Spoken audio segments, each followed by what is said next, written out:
So Raiden, here's the video that you'd sent through, and you're a two-step kicker. That's okay. Most guys take a little jab step right at the start and then come through. But what I see from your form here, it's all really quite good. Let me just stop this for a second here. Oop, hello. So what I see here, the very first thing that I would do, I like your stance is fine. You take a really deep, instead of taking that little jab step, you crunch down here, and this first step is like really high. Instead of a glide, I think it's stealing a little bit of your power. That's one.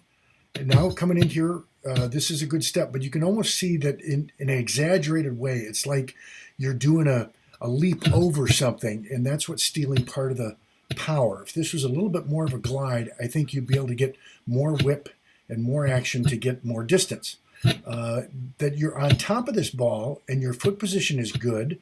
The strikes on these are nice, and what I love best about what you do is you don't crunch. That's here. Your head stays on the target, but your body isn't completely bent over, and now your shoulders and your momentum keeps going towards the target. That's perfect. That's perfect. Now, as you'll find out, Coach Farley, that's me, I really recommend that you don't kick off the ground. There's no reason to.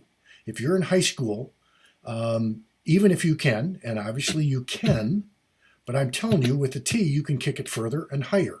If the point is to help your team win games, are you helping the team win games by not being able to kick it as far and as high as you're able to?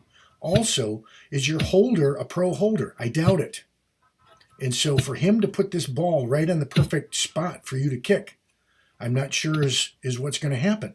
So I would say, even if you're comfortable at this, then get a half-inch block. If for nothing more than to help your holder give you a perfect hold every time, that he can see it. Put a little dot even on that, on the tee. So that would be one thing that will help you out. You don't need to kick off the ground yet. You're not in college. You're not in the pros. Take every advantage. If we went out to the golf course on the first tee, do you just put the ball on the ground and hit it off the ground? No, you're using a driver. You put it on a tee and whack it as far as you can. Why not here? Okay, so that's another something which will get you another 3 to 5 yards and another 5-6 feet of height. Okay, so let's keep going through this. So you can hear right there that it's like the power. I want this hit to be stronger, and I know you do too. And this last one is probably the best hit, but it's a little on the inside panel, and so it hooks just a little left. Again, all these kicks are really nice. This is from about, what do we got here? 10, 20, so many yards out. And that's okay. And you'll hear me talk about K-zone. Where is it that you're three out of 4 every single time to get really comfortable that it would be a shock for you to miss from that level? This seems to be about where you're at, maybe even slightly closer. All right. So I like what I'm seeing here. Then I went here to slow down just a little bit. So this is nice. Let me see if I can. So normally what I would see is if you had a little bit more flexibility, that heel would be coming closer to your butt. Coming through. Now, right here, here's the thing. That's pretty close. But you can see almost at impact, you're not going to be hitting against a completely firm front leg. That steals power. So trying to get the combination between this leg being straight and your plant leg being straight, that's a power hit. You seem to be getting to the right part of the ball. I love this. You're down. Your arm swing is good. Coming through.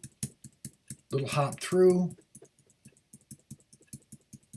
And shoulders stay square to the target. That's nice. That's really nice. So keep doing that.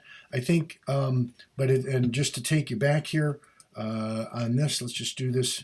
So here's where I'm saying your bend is so far. Normally that would just be a little jab step. So you might want to even play with a little jab step, because that step right there, look how high your knee is. That doesn't need to be, that's stealing some energy. I want there to be a glide to get to this spot. Boom, right there. That plant looks good. Again, if there was a firmer front leg, you'd have more power. pretty good there. I'm wondering if your foot, when it hits the ball, it looks a little bent there. And by being a little bit bent, again, steals a little bit of power. It's almost like you're cupping the ball just a little bit. So those are a couple things that you can kind of look to. But again, I would get a half inch block or a 1 inch block and get out there and see if that doesn't get your strike. And you're going to say, well, now my steps are all off. You're talking about 3 inches. If you got a tee, move 3 inches back. If you had a 2-inch tee, move 6 inches back. Okay, steps are the same, hits the same, but how it hits and where that ball goes and where your foot position is will change the trajectory of the ball. There you go.